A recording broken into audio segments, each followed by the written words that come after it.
Of course, you've met Donald Trump in person several times. How do you think he looks in the video that was released this morning? Well, he's got COVID-19. He's been ill. I mean, he's been put into hospital. He's been on oxygen. But considering all of that, he looked pretty robust. You know, it was 4 minutes, straight to camera.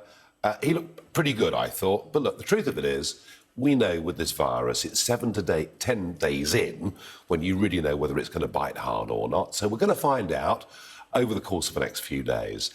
He doesn't drink, he doesn't smoke, he's carrying a few extra pounds, but he's generally in pretty robust health. So my guess would be he's going to be OK. Do you have any knowledge of how the president is? So I spoke to the family on Friday. Who did you speak to?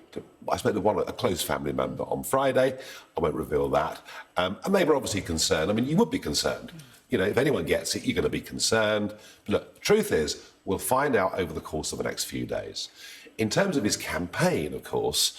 Just to ask, there's been lots of questions about the timeline, about when Donald Trump caught COVID and when he knew. Yeah.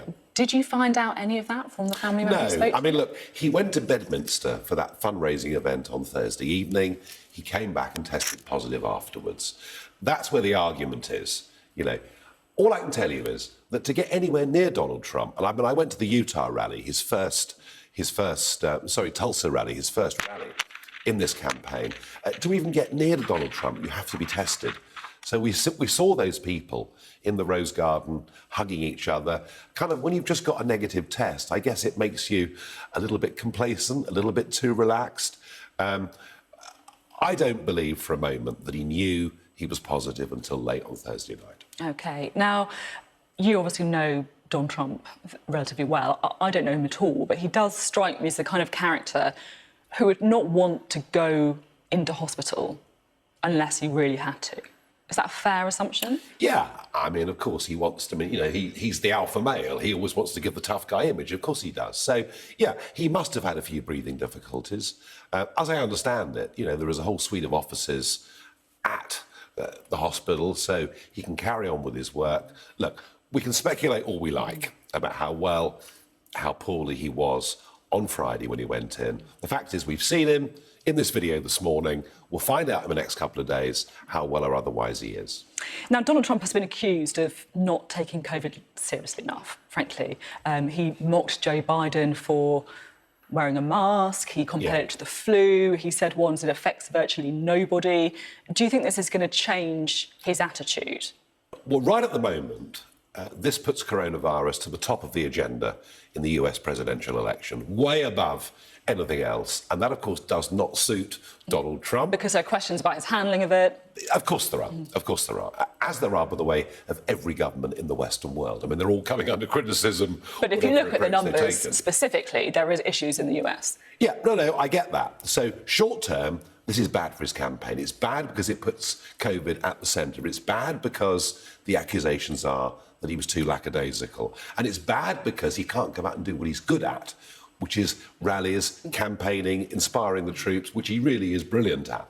So at the minute, it's bad. But remember, 4 years ago, just before the second debate, we had some tapes released, the Access Hollywood tapes, where he said some very disobliging things. And for all the world, the presidential election was over. And yet, he's the Harry Houdini of politics. He recovered from it. It's a bit different, though, isn't it? Don't you think? This time around, no, because tens of thousands of people are dying in the United States. They're not being able to send their children to school. Well, again, you could argue that for any country in the world. The point is, if in 2 weeks' time he's back, fighting fit, he stands before the American public and says, look, I've had this, I've confronted it. I don't underestimate it, but we have to get on with our lives. Otherwise, the economic cost, the social cost will be even greater than the disease itself. If he's able to do that, you know, I mean, all I'm saying is this. It's very easy for commentators to write off Donald Trump. He disproved everybody in 2016. This is not over. While we've got you, I have to ask you about Brexit. Do you think we're going to get a trade deal?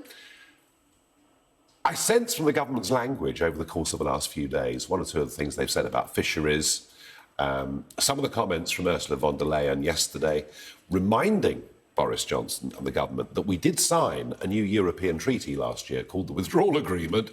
I sense there'll be a compromise. I sense there will be a deal before the end of the year.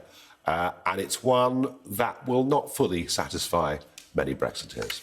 Does that mean you could be back into the political Well, let's fray? see. Let's see where we go with this. But I mean, if they completely drop the ball on Brexit, if we finish up stuck with a level playing field, unable to be competitive, then there are more battles to be fought. We will make America great again.